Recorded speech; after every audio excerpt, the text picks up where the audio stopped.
What baffles me the most, having a smart refrigerator, having the Echo in our home, having the smartphone technology, is that I get in my car and my brand new car has GPS technology that is absolutely worthless. Yeah. And instead of being able to navigate in my car, I have to pull out my phone and navigate. And so if we're talking about having automated cars that are going to drive me somewhere, and I'm currently using technology that's 5 years ago on my GPS, I'm not getting in that car.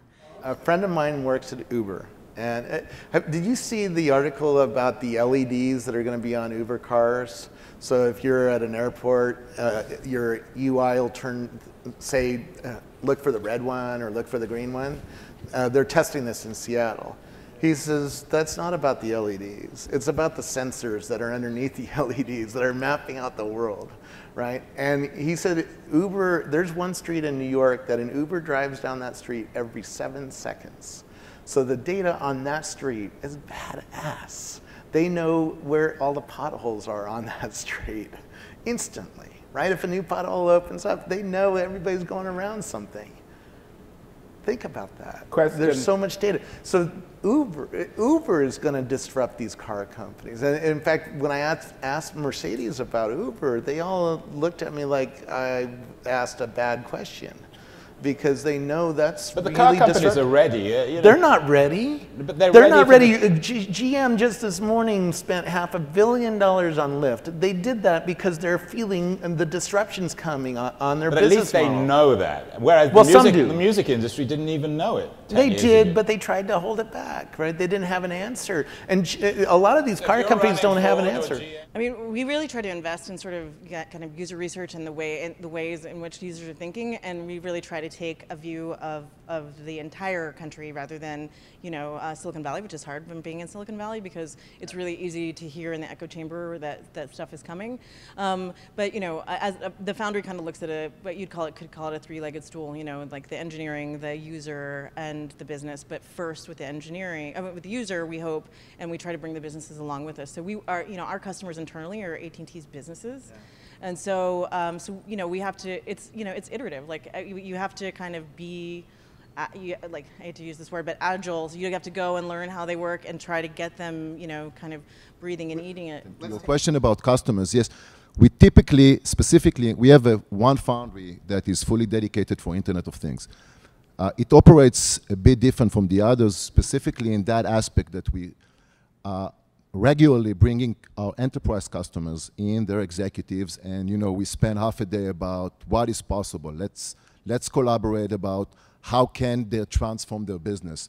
And the ability of the team over there in just in couple of weeks combine hardware and software and show what is possible and bring back that customer and show them, hey, this is what we can do for you in 6 months or couple of quarters and bring it out for you to market is very influential into our ability to have business with those customers.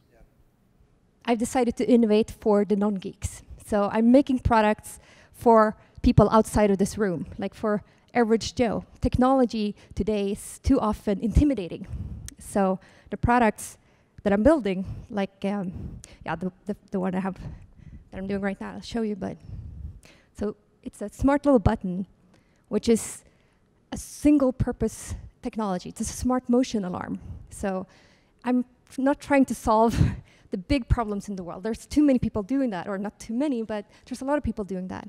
What I want to do is make technology accessible for normal people. You can put this little thing on a stroller if you're in a park, and you don't have to worry if somebody steals your stuff, or if you have it in your bag, if you're at an event and it moves, your smartwatch will move and stuff like that. So I'm giving people peace of mind, but innovating in areas where the beauty of technology is accessible for normal people. So I think timing is super important for innovation. Our system automates the connections to these services, and then we can link these directly into common user interfaces.